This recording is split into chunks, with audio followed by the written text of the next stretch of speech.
Hey guys, it's Kat and I'm back today to talk about a few items that I have changed my mind about. Now this has been a video sparked by two things.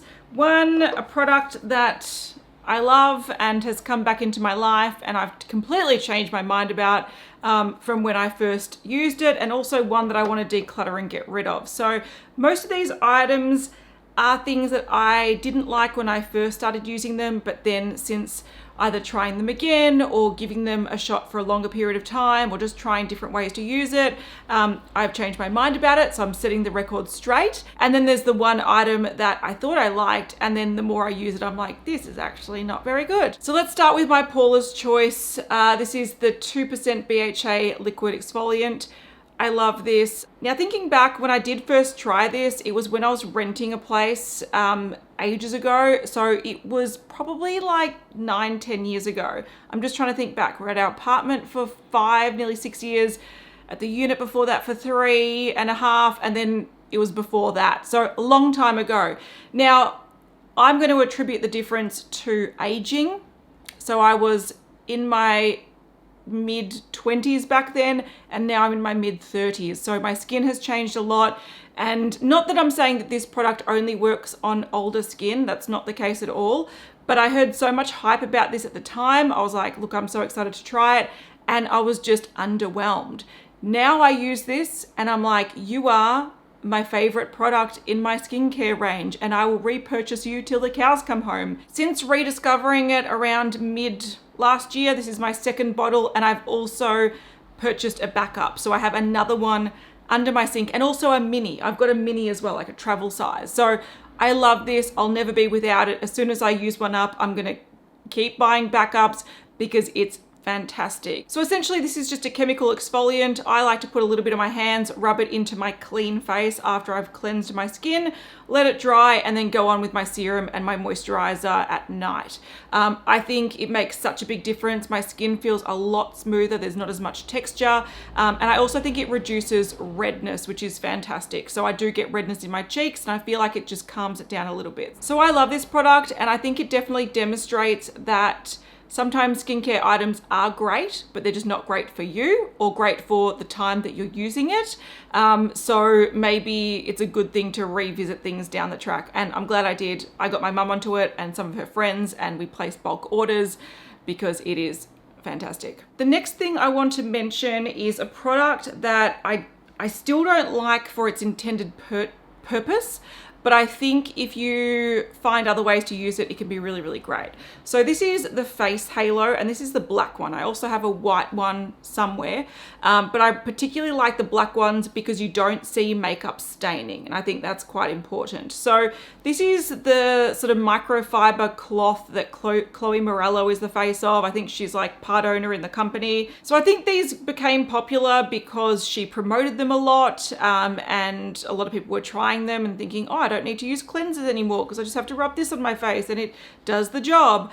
I still don't think it's great for removing makeup. Just gonna put it out there. I think it exfoliates too much. So the intended purpose is that you wet this, put no product on it, and just rub your makeup off. And I think this can look quite impactful when you edit down a video into little sections where you're like, oh, look at me wiping this off, and you're rubbing for a while, but you cut that out, and then you're like, oh, look, it's all clean. It does remove your makeup, yes, but my skin is too sensitive for this, and it's just too much rubbing. My skin can't handle it. More rubbing, especially as you're getting older, is not good for your skin. And I just found that whenever I use this on my eyes, I'd find so many loose eyelashes. So clearly it's doing a little bit of over exfoliating, and my skin, it doesn't like that. So I don't use it for that purpose. I think it's horrible for that purpose. What I like this for is what I like these for. These are your reusable sort of cotton pads. So they're white, they're quite expensive. I'm not going to say these are cheap. You get a pack of 3 for like 20 bucks or something. But these are reusable cotton pads. These are a nightmare to clean. They're a nightmare to clean. They're pure white. You're supposed to just throw them in your washing machine. And I'll tell you, when you do that, they come out looking like this. you actually have to take them and like spread them out and squish them down so they're flat again and be like this for a while and like dry you out nice and flat. These are a lot of work to keep clean and keep usable. They do feel nicer if you want to put like a toner on with them or something. They do feel nicer, but they're a lot of work, and I just find myself rarely reaching for these. So that's where this comes in. This is a little bit more sturdy, so it's a lot sort of more firmer. It does have sort of thick bits on the edge, so it's probably not the best to get into little areas. So if I have a toner that I want to apply with a cotton pad, or I want to use micellar water, I tend to use this as my cotton pad, and I feel like this is so much easier to throw in the washing machine. Comes up looking quite clean. It keeps its shape. So I like to use this instead of your disposable cotton round. I feel like yeah, it applies the product really well. It's really easy and quite easy to clean. So that's how I use these, and that's exclusively how I use these. I definitely don't use these to remove my makeup with just water. Another product that I want to set the record straight with a little bit, I mentioned this in my fails sometime last year, and I still stand by why I didn't like it. This is the By Terry Hyaluronic Hydra-Powder. Now this is the loose one. I also have the pressed one. These were sent to Beauty News in PR, so that's how I have them. I probably wouldn't have bought them without trying a sample, and if I didn't like it, which I didn't originally like, I wouldn't have purchased it. So the pressed one I actually like a lot more, but I'm going to talk about why I didn't like the loose one and what I've found this to be really good for. So I discovered that I really didn't like this when I was testing my foundation collection, and I found that on the days that I would set my foundation with this powder, no matter what foundation it was, it ended up looking dry and sort of flaky and patchy, like it would just sit on the skin, and I don't have dry patches. It would sit on the skin looking flaky, and it would just look nasty throughout the day.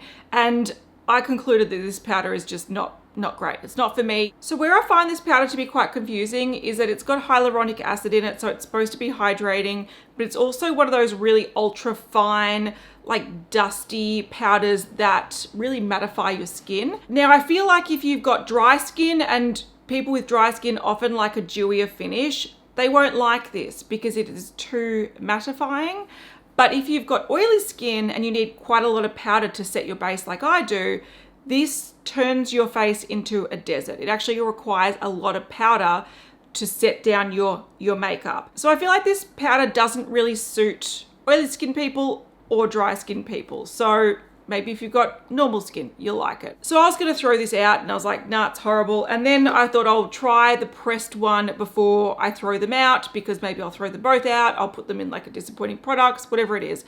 And then I realized that this one actually works a lot better because of the pressed format. So with the loose one, because it is loose and it's very, very finely milled, a lot of it comes out at any one time. So it's very hard to sort of only access a small amount. And if you do just even touch your brush in a tiny bit, you pick up quite a lot of product, and that's sort of too much product. You pretty much need to pick up this amount of product on the lid in order not to overdo this powder. So I much prefer this pressed format because you can literally just go tap, tap, tap, and you get a small amount on your brush. And what I like using this for, and this is where I've changed my mind by trying it a little bit, it's very nice as a blotting powder. So you get a small amount and you blot down any oil and any shine like I'm currently experiencing because it's very hot. As a blotting powder, this is great because it's got no color to it, so it doesn't really change the look of your base. It just sort of takes away a little bit of the shine. So I am keeping this as a blotting powder. I'm gonna keep trying to use the loose one, even though it is easier to overdo it. But I do feel like these should be marketed as blotting powders and not setting powders, because if you overdo it at all, these are horrible. The last product I changed my mind about, and this was through Project Panning. So this is the Kevin Murphy Shimmer Shine Repairing Shine Mist. Now I still don't love it, but I do like it a lot more than I did. This has a strong scent. Like, this has a really strong perfume, like alcohol scent. And whenever I use it, I'm really distracted by it. So I sort of use it very sparingly. Now, I don't really use shine sprays. My hair and the texture of my hair, shine sprays don't really I feel like I have to use a lot of it and my hair has to be quite like greasy to see a shine. It is what it is. But I decided to keep this in my collection because it's handy for one occasion, which I actually do come across fairly often, and that's when you over apply dry shampoo. So if you are like me and you've got quite oily scalp and you tend to use a lot of dry shampoo to keep your hair feeling fresh between washes, I find that sometimes you can overdo it and you can look like you've got matte, really dry, almost powdery hair, especially if you've got your hair tied up and you just have this like powdery matte sort of effect going on. So if you find yourself in that situation, which generally you can't come back from unless you wash your hair, I found that this is a good way to sort of just bring back a little bit of normal hair finish to your hair. So similar to how if you like over powder your face and then you use like a hydrating spray, finishing spray, and sort of settles it down. This sort of settles it down a little bit, gives a little bit of a shine and makes your hair just look normal again until you wash it. So I use this as sort of like a remedy to over applying dry shampoo. All right, last thing I want to talk about, this is the product that I thought I really liked and then I changed my mind to completely disliking. And this is from Dr. Jart. Now this is the Cicapair Recover product. I bought this online not realizing it's green. And then when I found out it was green, I'm like, that's fine. I've got red tones to my skin. I can color correct it. It's all great. It was meant to be. So the description of this is it soothes irritated, sensitive, and sensitized skin, and it's got SPF 40. So I was like, cool. It's like a day moisturizer, which is why I bought it. I thought it was a daytime moisturizer. But this is green. So it's a green cream.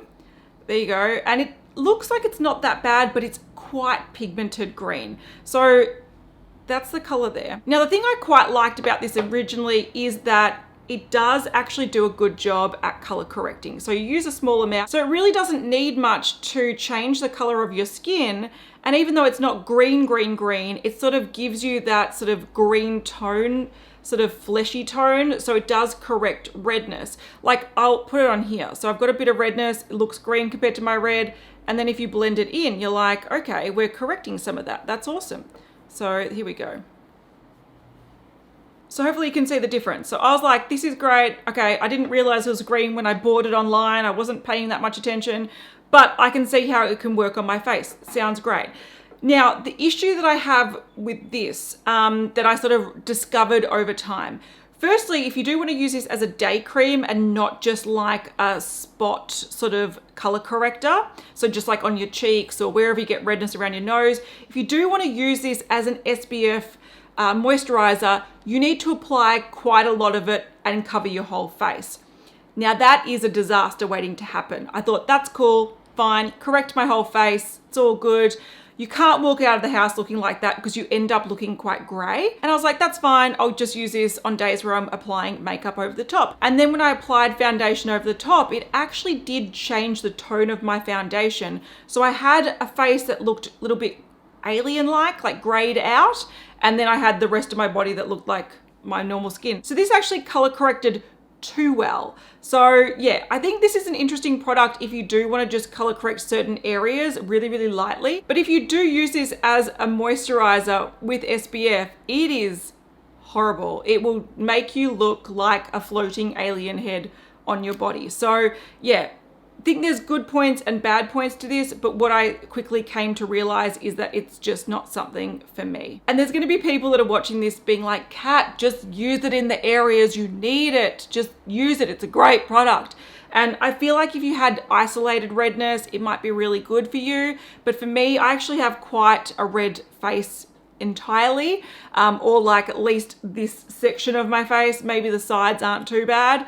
And I find that if I apply this all over, it just doesn't work. And if I apply it in certain sections, it sort of looks a bit funny. So I would just prefer to use a foundation that has enough coverage that covers my redness and looks like a natural color, rather than something like this that really changes my undertone to alien green. So this one I'm not keeping. So what's the point of this video? I don't know. I guess it's just sort of me setting the record straight. I think everything besides the green product I have either mentioned on my channel, on Beauty News, on my blog back in the day. So I guess it's just sort of setting the record straight and being like, this is how I've grown to use these and appreciate these products. But I think it also goes to show that if you originally don't like something, if you try different ways to use it before you decide to get rid of it, a lot of the time you can actually find ways to make it work and enjoyable. All right, so that's it. Let me know in the comments if you've changed your mind for good or bad about any products recently and what they were. I'd love to know.